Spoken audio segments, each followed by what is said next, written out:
आत्मनिर्भरता।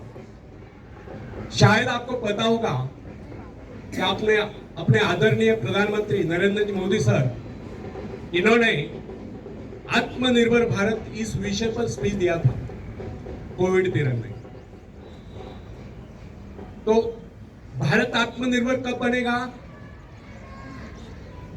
जब भारत का हर युवक हर युवती आत्मनिर्भर बनेगा या भारत का हर नागरिक आत्मनिर्भर बनेगा, तभी भारत आत्मनिर्भर बन सकता है।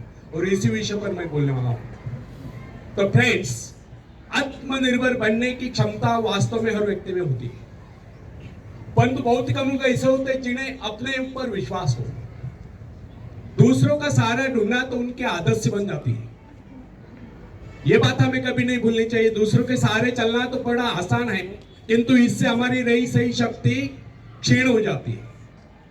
मस्तिष्क और योग्यता, इनका जितना उपयोग किया जाएगा ये उतने बढ़ेंगे, इनका उतना ही विकास होगा। एक विडंबना है कि अपने आप कुछ करने की बात तो जैसे इन लोगों के मन में आती नहीं।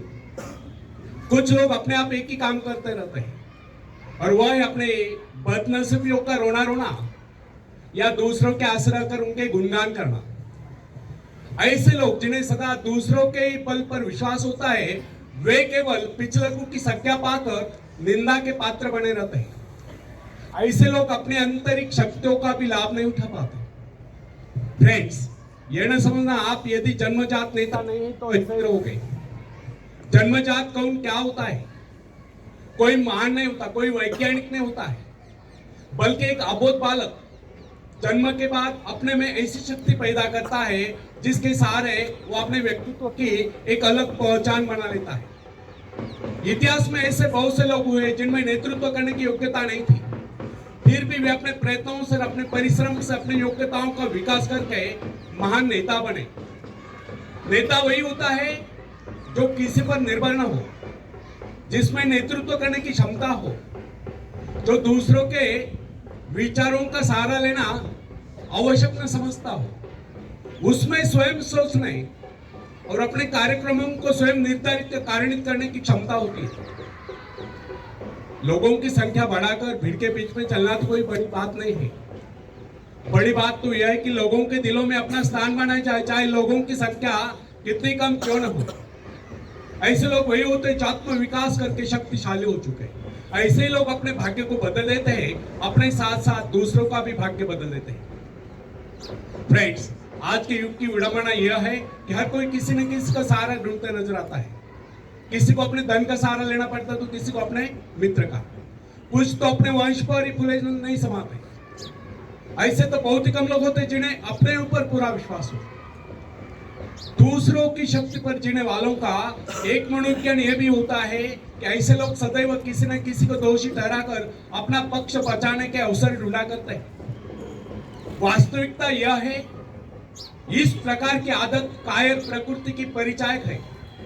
आत्मनिर्भर बनिए, आत्मनिर्भर बनने की आदत डालिए। आदत का आरंभ उस समय होता है जब एक बच्चे को उसका पिता कोई विशेष कार्य करने को कहता है तब वह संतुष्ट नहीं होता, लेकिन जब वो अपने ढंग से उसी कार्य को करता है, उसे पूरा करने के लिए संघर्ष कर विजय प्राप्त करता है, तो उसके चेहरे पर खुशियों की लहरें थिरकती नजर आती है। इस प्रकार की विजय की भावना उस बालक को शक्तिशाली बनने का एहसास दिलाती है। फ्रेंड्स, स्कूल की शिक्षा या कॉलेज की शिक्षा केवल व्यक्ति की व्यवहार कुशलता और योग्यताओं की वृद्धि नहीं करती, यह तो व्यक्ति के हाथ में औजार थमा देती है। इस औजार का सही इस्तेमाल करना आदमी को स्वयं ही सीखना पड़ता है। हेनरी वार्ड विचार अपने समय का एक महान विचारक, अपने बारे में कथा सुनाया करता था। जब मैं बच्चा था तब मुझे किसी तरह से आत्मविश्वास की शिक्षा दी गई।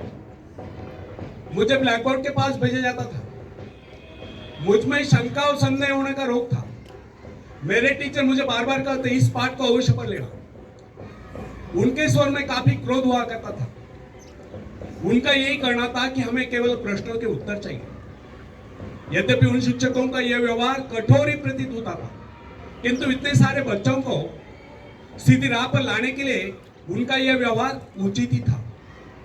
और इस व्यवहार का नतीजा था कि 1 मास से भी कम समय में, विद इन अ मंथ, मैं उन सभी सवालों के जवाब निकलने लगा जो मुझे सबसे कठिन लगता था। एक दिन मुझे ब्लैक बोर्ड पर एक सवाल हल करने को कहा गया। जैसे मैंने सवाल कॉल किया, टीचर बड़े ही कठोर अंदाज में बोले, बिल्कुल गलत। अब मेरे पश्चात उन्होंने किसी दूसरे छात्र को बुलाकर उसी सवाल कॉल करने को कहा। उसने उसी तरीके से सवाल कॉल किया जिस तरीके से मैंने किया था। मेरा उसका जवाब एक था। फिर टीचर उसकी पीठ थपथपाकर बोले, शाबाश, तू तो इस सवाल कॉल करने में सफल होगा। अब मुझसे रहा ना गए, मैंने तुरंत ही खड़े होकर पूछा, टीचर, यदि इसका और मेरा जवाब एक है, सुलझाने का तरीका एक है, फिर आपने मुझे डांट कर गलत क्यों कहा था? तब टीचर बोले, यह बात तूने पहले क्यों नहीं कही जब मैंने तुझे गलत कहा था? फ्रेंड्स, केवल पाठ को याद करने से कोई मतलब नहीं।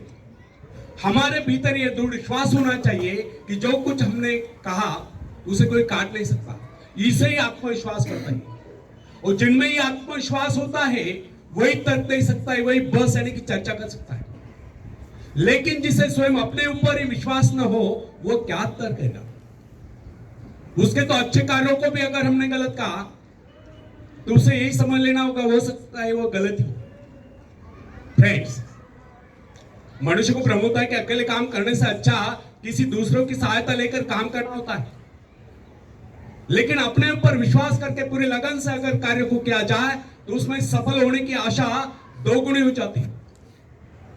हर महत्वाकांक्षा का अर्थ होता है अपनी शक्तियों का परीक्षण करना। लेकिन दूसरों की नकल करने, दूसरों पर निर्भर रहने से व्यक्ति में दुर्बलता ही तो आती है। शक्ति तो हमारे स्वयं के मेहनत करने से आती है। अखाड़े के पास बैठकर हम अपने शरीर को शक्तिशाली नहीं बना सकते, या दूरदर्शन पर एक्सरसाइज प्रोग्राम देखकर हम अपने शरीर को तंदुरुस्त नहीं बना सकते। इसके लिए हमें स्वयं ही व्यायाम करना होगा, स्वयं एक्सरसाइज करनी होगी। फ्रेंड्स, यदि आप जीवन में सफलता चाहते हैं तो इसके लिए आपको स्वयं ही प्रयास करना होगा, स्वयं ही उस रास्ते पर चलना होगा जो आपको उन्नति की ओर ले जाता है। और वह रास्ता है आत्मविश्वास का। अपनी शक्ति को पहचान कर आप सफलता प्राप्त कर सकते हैं, या अपनी योग्यताओं को पहचान कर ही सफलता प्राप्त कर सकते हैं। मगर यदि आप ये सोचते हो कि संसार में कोई दूसरा व्यक्ति काम करे और सफलता हमें प्राप्त हो, तो ऐसे कैसे हो सकता है?